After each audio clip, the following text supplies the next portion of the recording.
Meli ya mizigo ya Ufaransa imeshambuliwa na vikosi vya wanajeshi wasiojulikana kwa makombora mazito sana. So hizi ni taarifa ambazo mpaka sasa zilikuwa zinaenea katika mitandao mbalimbali ya kijamii.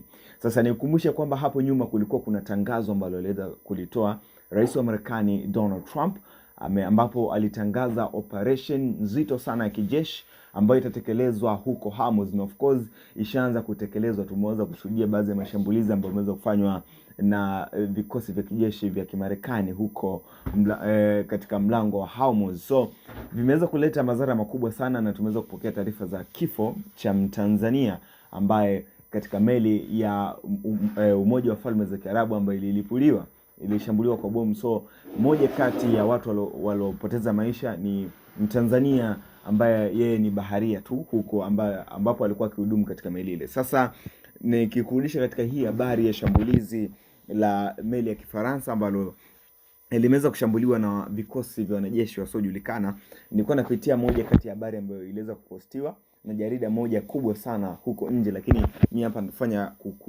kukupa katika lugha adhimu ya Kiswahili. So habari hii ilikuwa inasema kama ifuatavyo, mimi nanukuu: meli ya mzigo katika eneo la Ghuba ya Uajemi ilipigwa na kombora linalowezekana ni la kushambulia ardhini na kuacha wafanyakazi kadhaa wakijeruhiwa, maafisa wawili wa Marekani waliambia CBS News.